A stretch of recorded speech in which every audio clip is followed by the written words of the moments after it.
Imagine this: there are things about you that everyone else can see clearly. But you cannot see it all. Your habits, your tone, your strengths, your weaknesses. And at the same time, there are things you know about yourself that no one else knows. Your fears, your dreams, your insecurities.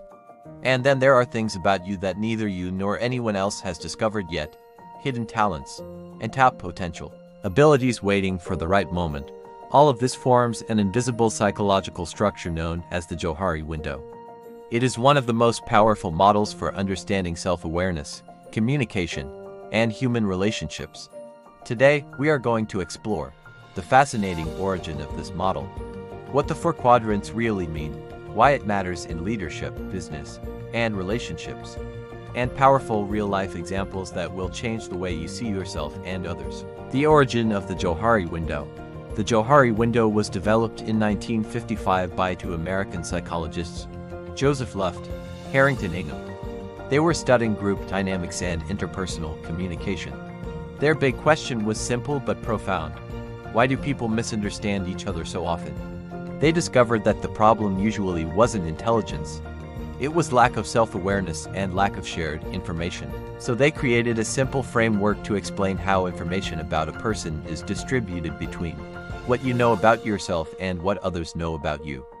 They combined their names Joe plus Harry to create the word Johari, and thus, the Johari Window was born.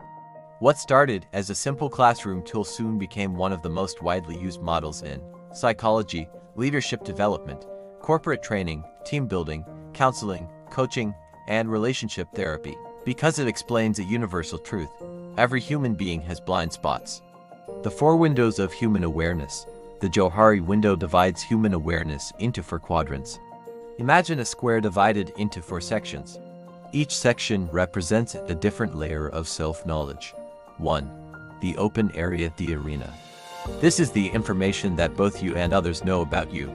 Examples include your name, your profession, your personality traits, your visible skills. If you are known as a confident leader, that belongs in the open area. If people know you are good at solving problems, that is in the open area. This quadrant represents transparency and trust. The larger this area becomes, the better communication becomes. Healthy teams, healthy marriages, and healthy organizations always have large open areas. 2. The blind spot. This is the information that others know about you, but you do not know about yourself. This is where things get interesting. Examples include interrupting people without realizing it, appearing arrogant while thinking you are confident, body language that signals anger or disinterest, leadership habits that demotivate employees. Blind spots are extremely dangerous because you cannot fix what you cannot see. In leadership, blind spots can destroy organizations. Many failed CEOs did not fail because they lacked intelligence. They failed because they refused feedback. The only way to reduce blind spots is honest feedback from others. 3. The hidden area, the facade. This is the information you know about yourself but choose not to reveal. Examples include personal fears, insecurity, private struggles, ambitions you have not shared. Everyone has a hidden area, but when this area becomes too large, relationships become shallow and distant. Why? Because trust requires vulnerability. When leaders share appropriate struggles or personal stories, something powerful happens. People connect with them on a human level. 4. The unknown area. This is the most mysterious quadrant. It contains things that neither you nor others know about you, hidden talents, unexplored potential, abilities that will only appear under certain circumstances. History is filled with examples of people discovering talents they never knew they had. This is where innovation, creativity, and personal breakthroughs are born. Why the Johari Window is so powerful. The Johari Window reveals a critical truth. Growth happens when the open area expands. This expansion happens through two processes. 1. Self-disclosure, when you share information about yourself with others. 2. Feedback, when others share their observations about you. When both happen together, something remarkable occurs. Trust grows, communication improves, misunderstanding decreases. This is why the Johari Window became a foundational tool in leadership and organizational psychology. Real-life leadership example. Consider a famous example from corporate leadership. When Satya Nadella became CEO of Microsoft, the company was struggling with internal competition and poor collaboration. Teams were defensive, departments were territorial. People were afraid to admit mistakes. Nadella introduced a culture of openness and feedback. He encouraged leaders to admit what they didn't know. He promoted what he called a learn-it-all culture instead of a know-it-all culture. This expanded the open area of the organization. People shared ideas more freely. Blind spots were exposed. Innovation increased. Within a few years, Microsoft experienced one of the greatest corporate turnarounds in history. The Johari principle was at work.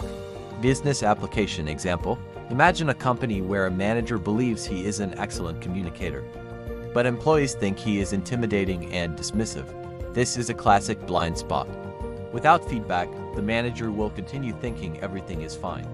But once employees provide honest feedback through performance reviews or leadership training, something powerful happens. The manager becomes aware of the blind spot. Now he can change.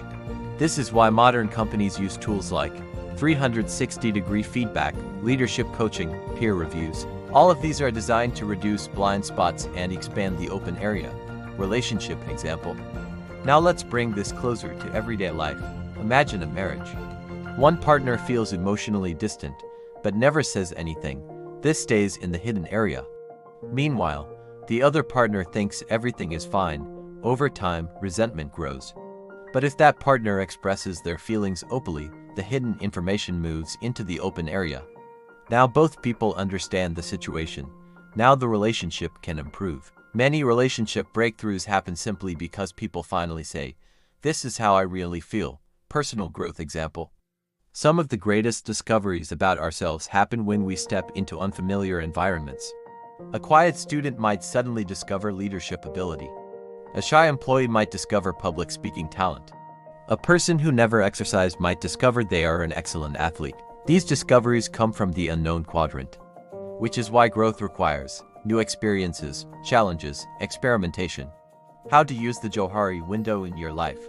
Here are 4 powerful ways to apply this model. 1. Ask for honest feedback. Ask people you trust, what is something about me that I may not realize? This reduces blind spots. 2. Share more about yourself. Appropriate vulnerability builds trust.